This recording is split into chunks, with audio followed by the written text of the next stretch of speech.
Good morning everyone. आप कैसे हैं? उम्मीद है आप अच्छे होंगे। चलिए आप लोगों के लिए हम क्लास 12 का बोर्ड मॉडल क्वेश्चन लेकर आए हैं केमिस्ट्री का। इस सभी क्वेश्चन को आप अच्छे से समझ लेंगे और याद कर लेंगे। यह क्वेश्चन प्रीवियस 10 साल में जो पूछा हुआ क्वेश्चन है उस क्वेश्चन को हम लेकर आए हैं आप लोगों के लिए। तो आप लोग इस क्वेश्चन को अच्छा से पढ़ लेंगे। पहला क्वेश्चन है भाई मेरे, इकाई सेल से आप क्या समझते हैं? तो आप लोगों को पता है यह चैप्टर जो है यह ठोस अवस्था का चैप्टर है। उस चैप्टर में इकाई सेल के बारे में बोल रहा है। अब इकाई सेल के बारे में डिफिनीशन अगर हम बात करेंगे तो आप समझ सकते हैं कि इसका डिफिनीशन होगा कि आकाशीय जालक का वह सबसे छोटा भाग, यानी कि आकाशीय जालक का वह सबसे छोटा भाग जिसका पुनरावृत्ति करने पर पुनः फिर आकाशीय जालक के रूप में निर्माण हो जाता है, उसे हम लोग इकाई सेल के नाम से जानते हैं। मतलब क्या कि एक घर बन रहा है, उस घर में ईंटा से बन रहा है, तो ईंटा से फिर घर बना लिए, फिर उस ईंटा को निकाल के हम फिर उस मतलब ईंटा को घर को तोड़ देते हैं, तो फिर उस ईंटा से फिर घर का निर्माण करते हैं।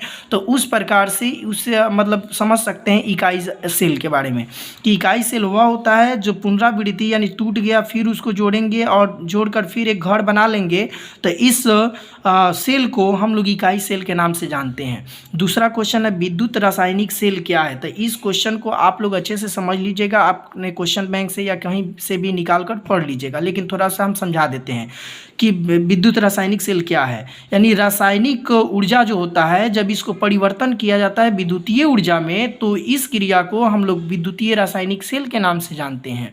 लेकिन अब आप इसे अच्छे तरीके से समझ लीजिएगा, हम केवल क्वेश्चन की तरफ जा रहे हैं, आप आंसर अपने ढूंढ लीजिएगा। अब तीसरा क्वेश्चन है धातु के वैद्युतीय शोधन का वर्णन करें। तो इस क्वेश्चन का अर्थ यह कह रहा है कि वैद्युतीय विधि के द्वारा धातु को शुद्धिकरण हम करेंगे। कैसे करेंगे और मतलब किस प्रकार से करेंगे, तो उसका वर्णन कर देना है। ये क्वेश्चन आप लोग वर्णन कर लीजिएगा। चौथा क्वेश्चन है एथिल अल्कोहल को आप क्लोरोफॉर्म में कैसे बदलें? तो इस क्वेश्चन को हम समझा दे रहे हैं क्योंकि ये क्वेश्चन बोर्ड मॉडल है इस बार के लिए। आप ज़रा देखिए इस क्वेश्चन को। देखिए सबसे पहले एथिल अल्कोहल को आप क्लोरोफॉर्म में कैसे बदलेंगे? तो क्लोरोफॉर्म जो होता है ना, इसका सबसे पहले हम लोग फार्मूला जो है हम लोग देख सकते हैं कि CHCl3 होता है क्लोरोफॉर्म का।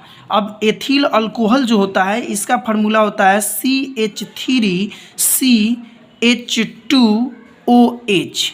यानी एथिल अल्कोहल का फार्मूला यहाँ पे है और क्लोरोफॉर्म का फार्मूला यह है CHCl3। तो एथिल अल्कोहल में किसके साथ रिएक्शन कराएंगे कि हमें एक क्लोरोफॉर्म प्राप्त होगा? तो सबसे पहले हम इस फर्स्ट स्टेप में चलेंगे। पहला स्टेप क्या है कि कैल्शियम यानी विरंजक चूर्ण को लेंगे और इसे जल के साथ रिएक्शन कराएंगे, तो जाके हमें क्या मिलेगा? कैल्शियम हाइड्रोक्साइड मिल जाएगा। और यह कैल्शियम हाइड्रोक्साइड जब हमें प्राप्त होगा और इसके साथ एक क्लोरीन गैस मिल जाएगा, तो इस क्लोरीन गैस को हम इस एथिल अल्कोहल के साथ रिएक्शन कराते हैं। जैसे यहाँ दूसरा स्टेप में देख लीजिए CH3CH2OH यानी इथाइल अल्कोहल से क्लोरोफॉर्म बनाना है। तो यहाँ पे इथाइल अल्कोहल है CH3CH2OH।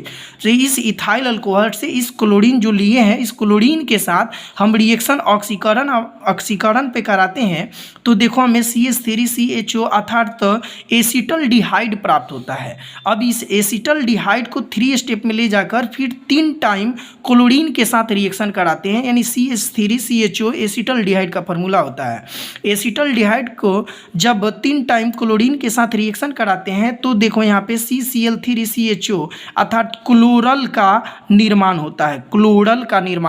क्लोरल कहे तो या इसका हम लोग जनरल नाम के आधार पे कह सकते हैं ट्राइक्लोरो एसिटल्डिहाइड, यानी ट्राइक्लोरो एसिटल्डिहाइड हमें प्राप्त हो गया। अब यह ट्राइक्लोरो एसिटल्डिहाइड अब इसको छोड़ेंगे, इसमें इसको छोड़े और इसमें इसको छोड़ दिए, तो यहाँ पे देखो केवल हम क्लोरल को लेंगे यानी CCl3CHO को हम लेंगे और उसके बाद कैल्शियम हाइड्रोक्साइड के साथ हम रिएक्शन कराते हैं, तो CHCl3 हमें क्लोरोफॉर्म प्राप्त हो जाता है। और क्लोरोफॉर्म के साथ हमें क्या मिल रहा है? कैल्शियम फॉर्मेट अर्थात CHCOO का होल 2 Ca हमें प्राप्त हो रहा है। तो हमें तो क्लोरोफॉर्म प्राप्त करना था यहाँ पे, तो क्लोरोफॉर्म हमें प्राप्त हो गया, जिस क्लोरोफॉर्म का फार्मूला होता है CCCHCl3 होता है। आप इसे याद कर लेंगे। अब यहाँ पे आपसे क्वेश्चन पूछ सकता है कि क्लोरोफॉर्म को गहरी रंग के बोतल में हम क्यों रखते हैं, तो आंसर बता देते हैं कि क्लोरोफॉर्म को